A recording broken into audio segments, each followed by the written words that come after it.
మళ్ళా ఇండివిజువల్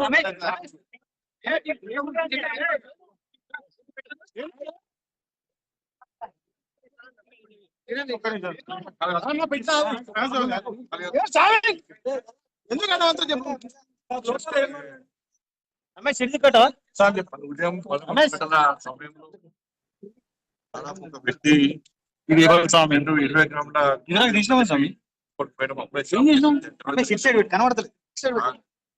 చూపట్టిన తరంలో ఇంకిద్దరు వ్యక్తులు రావడం, వాళ్ళు కూడా కోడి కావాలని చెప్పిన వాళ్ళకి వాటర్ ఇచ్చుకోవాలి.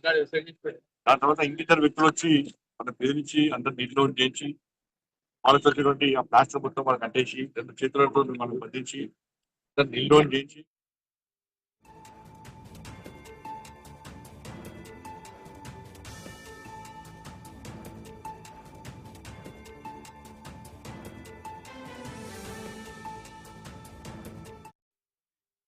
ప్రయత్నం చేస్తున్న సందర్భంలో వాళ్ళకి కాల్పులు జరిపారు.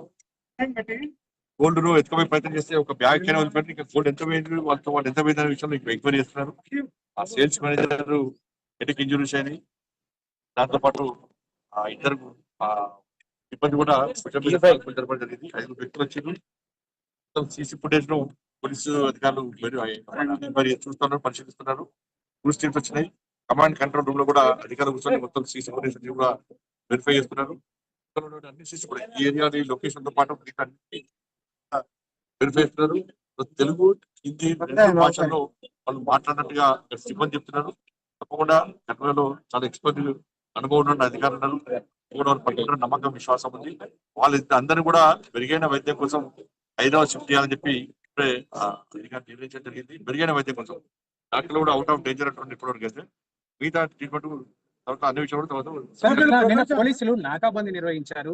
కరీంనగర్ అంతా కూడా జల్లడు పెట్టారు. కానీ ఎక్కడ కూడా వీళ్ళు కనబడలేదా పోలీసులకి? ఏం చెప్పారు? వాళ్ళు పోలీసులు నాకాబందీ చేశారు, దొరకొట్టే ప్రయత్నం చేశారు. కానీ వాళ్ళు ఆ టైంలో ఆ ఏరియా రావడం లేదు కాబట్టి ఆల్రెడీ ప్లాన్ ప్రకారం వచ్చింది. ఏదో ఆశమకి అప్పుడప్పుడు అనుకున్నటువంటి సంఘటన కాదు, స్టోరీ కాదు. చివరిలో ఉంది.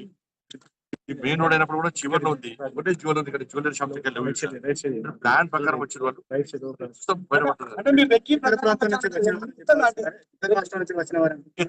ఎంక్వైరీ చేస్తున్నారు. చూస్తున్నారు. వాళ్ళు వ్యక్తులు ఐడెంటిఫై చేస్తే తప్ప రావడము. ఇదే తరహా దొంగతనము గతంలో చొప్పదంలో జరిగింది. ఎస్బీఐలో అవి ఆ నోట్ల కట్టలు తర్వాత బార్డర్లు దొరికాయి. తీవ్రవాదులు చేతులకి ఆ నోట్ కట్టలు పోయాయి. సార్ సేమ్ యూనిఫామ్ లో ఉంది కదా దొంగతనం, అట్లా ఏమన్నా దొరికిందా? దానికి ముడిపెట్టుకోలేము. బ్యాంక్ రాబరీ అంటే దొంగలు అనేక రకాల కోట్ ఎత్తుకోపోతారు, క్యాష్ ఎత్తుకోపోతారు, డోర్లను కోస్తారు, డోర్లను పగలబోతారు. బట్ రకరకాల దానికి దీనికి ముడిపెట్టుకోలేము. సరే దొరికినాక అంటే ఉదయం వేళ వచ్చారు ముఖ్యంగా. ఇంకా అంటే వీళ్ళు పక్కా ప్రొఫెషన్ మామూలు వ్యక్తులను కూడా నేను భావిస్తానండి. ఇష్టం వెంటనే రాకపోతే వీళ్ళు తీసుకోవడం ద్వారానే ప్లాన్ ప్రకారం చేసినట్టు మనం భావిస్తాం. ప్లాన్ దొంగతనం జరిగింది, సెక్యూరిటీ ల్యాబ్స్ ఉన్నాయని చెప్పుకోవచ్చా? ఎందుకంటే శాఖ మంత్రిగా మీరు ఏ ప్రాంతంలో ఉంటారు? సెక్యూరిటీ ల్యాబ్స్ అని కాకుండా జ్యువెలరీ వాళ్ళు సెక్యూరిటీ ఇట్లా అవుతుంది వాళ్ళు కూడా అనుకోలేదు. బట్ ఇప్పటికైనా కూడా ఈ సంఘటన దృష్టి పెట్టుకొని కూడా జాగ్రత్తగా ఉండి, మీ వ్యాపారం విషయంలో కూడా జాగ్రత్తగా ఉండి వ్యాపారం చేసుకుంటున్నారు. అందరూ ప్రభుత్వం సహకరిస్తుంది, రాష్ట్ర ప్రభుత్వం సహకరిస్తుంది, కేంద్ర ప్రభుత్వం సహకరిస్తుంది, పోలీసు సేఫ్టీ లేదని చెప్పి ఇండికేషన్స్ వెళ్ళిపోతున్నాయి జనాల్లోకి.